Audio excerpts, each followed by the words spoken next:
Yo, what's up guys, welcome back to another video. This is a reaction to the largest tornado ever recorded before El Reno, and it's from Swiggle Studios. This guy obviously produces some of the best tornado content that I see on YouTube, to be honest. But yeah, this is El Reno is a tornado that I've seen a lot of, to be honest. But in terms of these sorts of videos that go over these, I guess, the events that occurred during them, I find them really fascinating because there's channels out there now that will literally go into like the sort of timeline of all the things that these tornadoes cause, and it's just really interesting to see.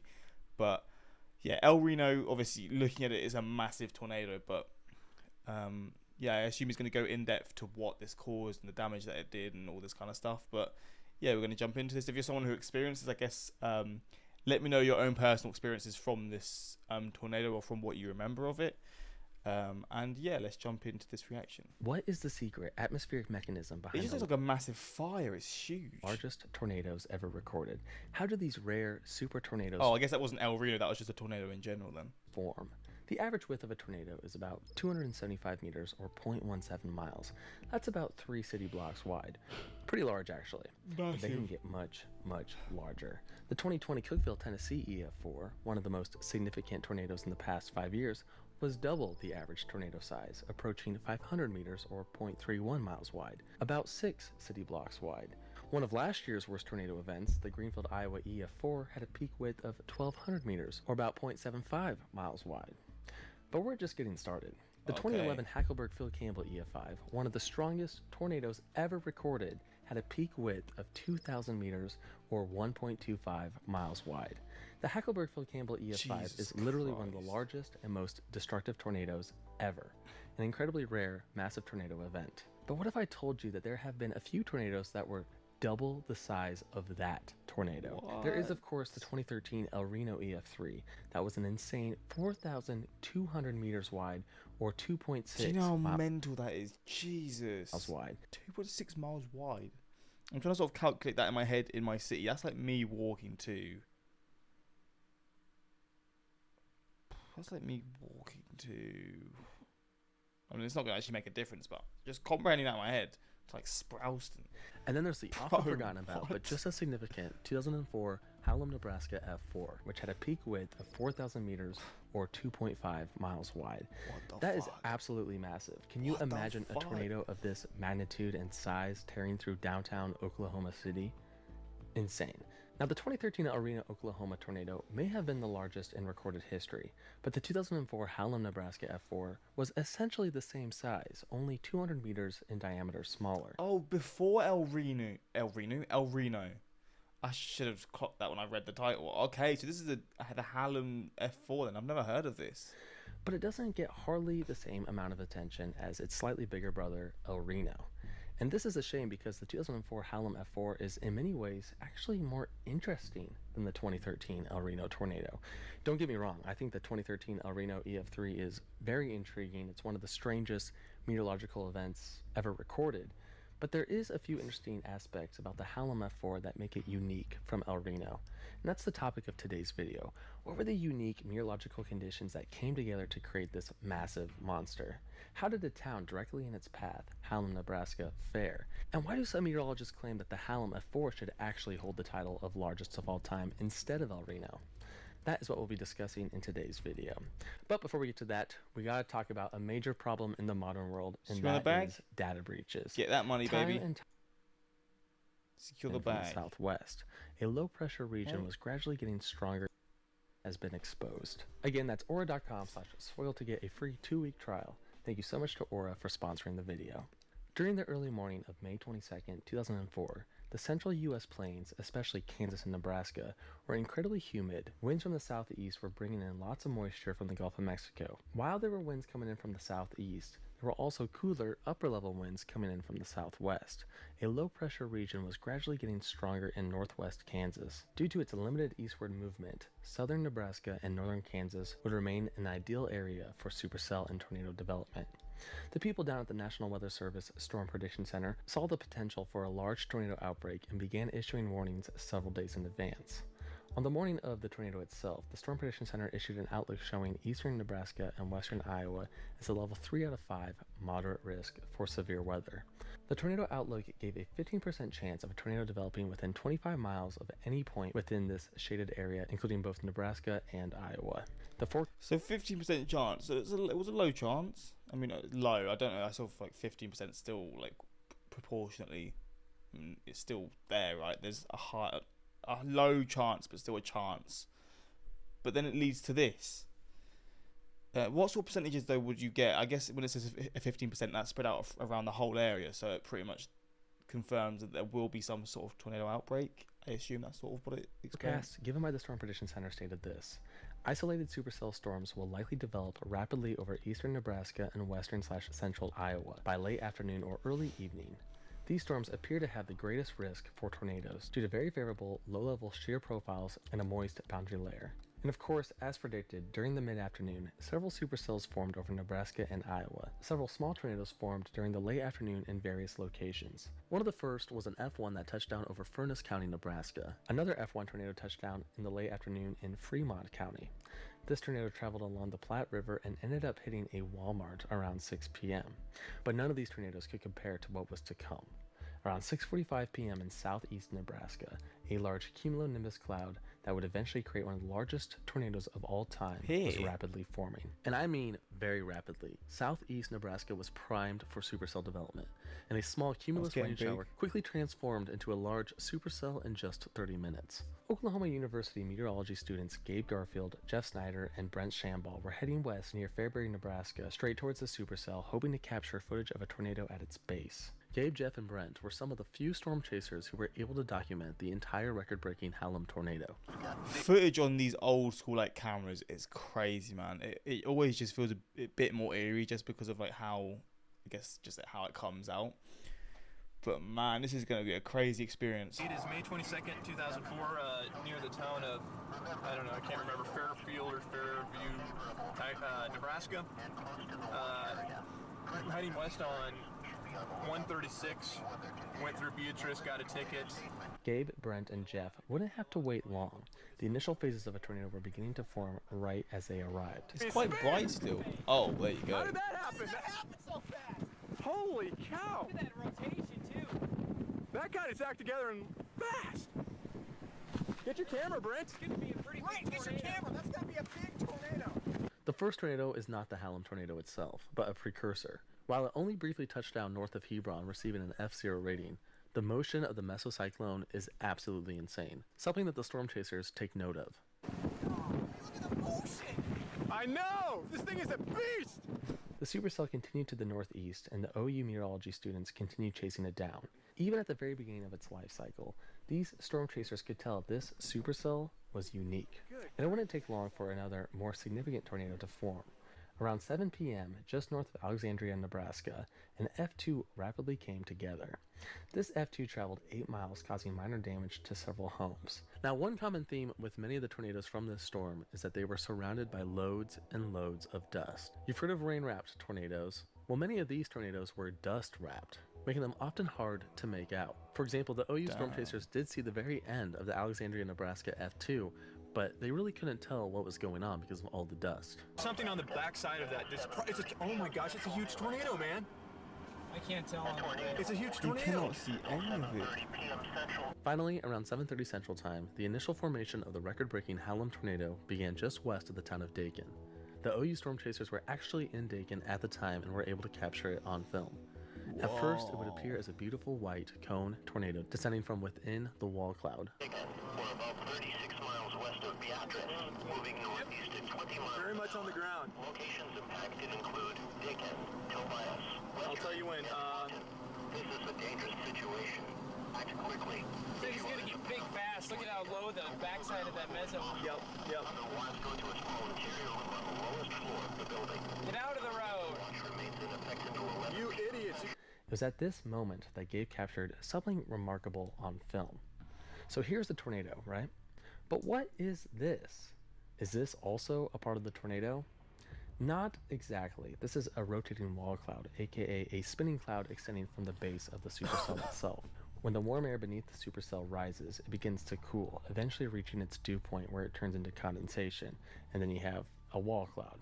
Really, it's a part of the supercell mesocyclone lowering from the cloud base. But just take a look at this tornado and its parent wall cloud. Like, this is crazy. Look how low and prominent this wall cloud is compared to its parent supercell. And look how fast it's spinning. This is not a typical mesocyclonic wall cloud, and all of this may play a key role in massive tornado formation. So what are the key factors behind the development of extremely large tornadoes? Well, there is actually something known as a super tornado, also referred to as a mega wedge. This is its own class of tornadoes. It's an extremely rare breed of tornadoes that is still a bit perplexing to researchers and meteorologists to this day. Let's go back to the 2013 El Reno tornado, the largest tornado of all time, with a width of 2.6 miles. This tornado has been described as a multi-vortex mesocyclone. It was as if the wall cloud itself reached the ground, and inside this wall cloud mesocyclonic tornado, there were dozens of vortices rotating around each other. Like, check out this video right here. This is video from within the El Reno tornado. Wait, someone's recording within the tornado? What? Wait, what? And you can tell, like, there are just random vortices all throughout. That is another mental. example, maybe the Birmingham 2011 EF4. Look how close this wall cloud is to actually touching the ground. Holy shit. These unique tornadoes have been called ground scrapers. Check out this insane example from Henry Swartz filming a tornado in 2016 in Woodburn, Indiana. What the fuck? Whoa, that is mental.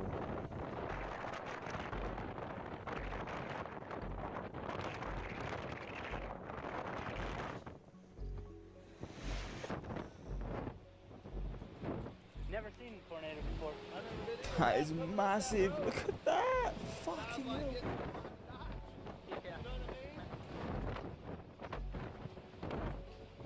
Mate, imagine recording that in your... Absolutely that's you recording insane. that. Like, the wall cloud is on the ground, spinning rapidly. Like, the whole thing looks like a massive, huge tornado. Is the whole thing a tornado? Is it its own unique meteorological event? Either way, it's an incredibly rare tornado formation. Keep all this in mind as we return to the Hallam tornado supercell. It was now 7:40 and the Hallam F4 had been on the ground for over 10 minutes, often obscured by Nebraska dust. As Gabe and his fellow storm chasers followed the storm, the mesocyclone wall cloud does seem to be getting closer and closer to the ground. At this moment, Gabe and the other storm chasers pulled over to the side of the road. They're not exactly sure what they're looking at, but they're filming the entire mesocyclonic wall cloud. At one moment, a tornado appears to form on the left side of the mesocyclone. Rotation. There it is, coming down to the ground on the backside. Come on, let's go a little bit further north and east, man. A few moments later, another stovepipe tornado forms on the right side of the mesocyclone. Another one. What a tube! What a tube! It's worth noting that at this time, the National Weather Service stated that the Hallam F4 tornado was over a mile wide. These two tornadoes are clearly not over a mile wide. So what are they? Are they satellite tornadoes? Are they perhaps two inner vortices that are soon going to be engulfed by this entire massive mega wedge? I don't know. Gabe and the other OU storm chasers headed east in an attempt to catch up with the tornado, but unfortunately it was getting increasingly further away and darker outside. Around 7:55 near the town of Western, they witnessed from a distance the tornado double in size near the towns of Wilbur and Claytonia. And around 8:10, the tornado barely clipped the town of Wilbur. Several homes and buildings were partially destroyed within the town. But thankfully, the main portion of the tornado was still over a rural area. Around this time, the Storm Prediction Center upgraded their convective outlook, now showing a level 4 out of 5 high risk for severe weather. The tornado probability map also increased to a 25% chance of a tornado forming within 25 miles over eastern Nebraska or western Iowa. In fact, in the report they stated, tornado outbreak in progress from eastern Nebraska to central Iowa. The tornado was nearly 2.2 miles wide at this point, already breaking records. As it continued to the northeast, it struck several farmsteads near the town of Claytonia. It was around this moment in the tornado's life cycle when it strengthened from an F2 to a more significant F4.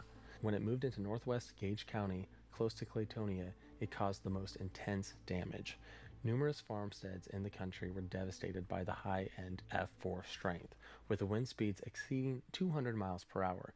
Some estimates were even as high as 250 miles per hour. If this were measured with the modern EF scale, it would be considered an EF5. As the tornado moved into Lancaster County, it maintained its F4 intensity, The tornado would pass just north of Claytonia, but Oh, straight God, it's going ahead over was the town Hallam of now. Hallam, and Hallam was directly in its path. Making matters worse, it was getting very dark outside, and the edges of the tornado were getting more and more difficult to distinguish. Even though it was quite dark out, Gabe, Brent, and Jeff did witness the tornado as it was approaching Hallam. But unfortunately, viewing conditions were not ideal, as the tornado was now rain-wrapped. I think there's probably something in the ground over there, but there's no way of telling. Jesus, that is so fucked. Oh, you can't see anything. But there's still, just an insane amount of rotation everywhere. Within Hallam, the sirens rang out. It was pretty late on a Saturday, so thankfully most of the residents within Hallam were at home and able to seek shelter in their basements. Hallam would unfortunately take a direct hit, being fully engulfed by the monster around 8:35 p.m. Around 200 homes were demolished, and almost 95% of Hallam was severely damaged. There were 38 injuries, and luckily only one fatality within the town, a 70-year-old woman. For the entire duration of the tornado, she would be the only death. Hallam's a pretty small community, so essentially the entire town was obliterated, including a train that was derailed just to the south. After the tornado had passed, many survivors walked out of their basements straight to the outdoors. Their homes were gone. Many of the survivors who were left homeless were taken by a bus to Southwest High School in Lincoln. As the massive tornado left the city of Hallam, it decreased in size significantly to almost a mile wide, so still very large. The small towns of Hickman, Firth, Panama, and Bennett were thankfully not within the path of the tornado. While it did not strike any more towns, the tornado still directly hit the rural yet pretty large Norris High School around 9 p.m. This is, by the way, this is a massive high school, out in the middle of the country. Wait, what Anyway, the fuck? Since Your massive school just literally in the middle of nowhere. school, out in the middle of the country. Anyway, since the school year had ended the day before, on Friday, May 21st, the building was mostly deserted when the tornado struck. There was one instructor present, Phil Severson, an 8th grade math teacher who was finishing up his final grades. Severson claimed that he could hear the roar get louder and louder and that the entire building began to shake. His classroom only had minor damage, but the room right next to his had been completely destroyed. The roof had caved in. There were 11 other individuals inside the school at the time who were all able to seek shelter and make it out alive. Significant damage was done to the school, including the destruction of the football field, the auditorium's roof, and the school bus barn that housed 30 to 40 buses. Like toys, these buses were flung all over the school property. On the roof, some of them were on the track. There were buses everywhere. It would take about a year to complete all the repairs, and during the 2004 to 2005 school year, the students had to study in a remote location. After heavily damaging the school with F2 strength, the tornado clipped the town of Bennett, Nebraska around 9 p.m. It was near the town of Bennett that the tornado caused F3 damage to a few rural homes. Finally, around 9:10 p.m., the record-breaking tornado dissipated in rural Otto County, Nebraska. Mike Johans, the governor of Nebraska at the time, took a tour of the region just after the event. According to him, the destruction was among the worst Nebraska has ever seen. The National Weather Service estimated peak wind speeds around 250 miles per hour, giving the tornado a high-end F4 rating. Of course, I did indeed search for remnants and destruction on Google Earth, and I wonder what this town looks like now. Is it here? There are a few empty lots, a few Oh, they completely rebuilt it. That's pretty cool. slabs, a few random sidewalks going nowhere, but nothing too crazy.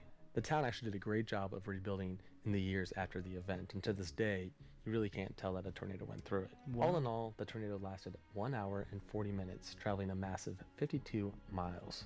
Total damage estimated to be over $160 million in 2004 money, close to $210 million today. The Hallam F4 held the record for the largest tornado ever documented for almost 10 years, until it was dethroned by the 2013 El Reno EF3. But Hallam is still quite unique when compared to the El Reno tornado.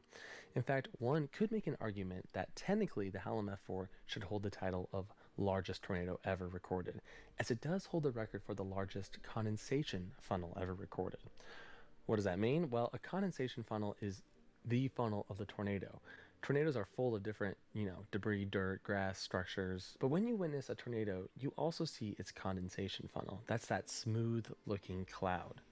A tornado is a region of low pressure, and depending on humidity and atmospheric conditions, the rotating air within the tornado can reach its condensation point. So the Hallam tornado has the largest confirmed condensation funnel ever.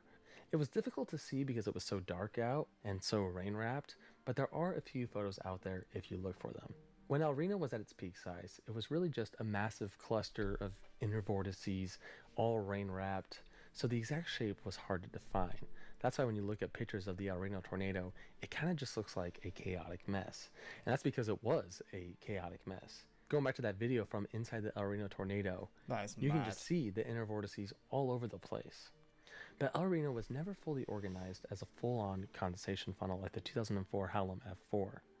Either way, both tornadoes are insane weather events, and they do both belong to the class of super tornado / mega wedge. So what are the factors behind these mysterious mega tornadoes? Is it the mesocyclonic wall cloud reaching the ground itself? Is it just intense winds surrounding the tornado kicking up dust? Perhaps it's just a cluster of tornadoes, kind of like the Greenfield, Iowa tornado, all within like this, dusty, I don't know. Please comment your theories below. And with that said, thank you so much for watching, and we'll see you next time. It is crazy, man. Tornadoes will never not baffle me. Like, the size of these things is ridiculous. Man, you've been knocking it out of the park with your recent vids. 100%, bro. He's got some really interesting content. It's a great day when Sweggle uploads. Sweggle haircut reminds me of a tornado outbreak. I love that comment. What the fuck?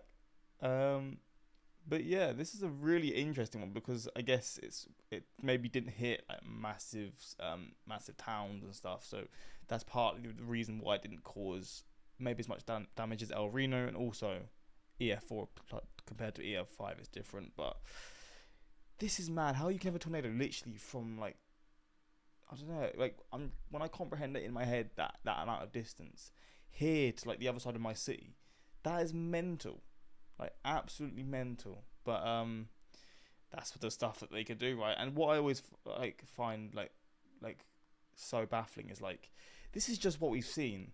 Imagine tornadoes from 300, 400, 500. It's just human history. Just the tornadoes that could have been experienced by other humans or just on this earth, not necessarily even experienced by people. I just feel the amount of tornadoes and the sizes that it must have been, the damage that they would have been able to cause in this current day is just beyond comprehension. But yeah, this is a really interesting one, the Hallam F4 2004 tornado. And well, yeah, we learned something here, but hopefully you guys found this interesting as well. And yeah, until next time, subscribe and peace.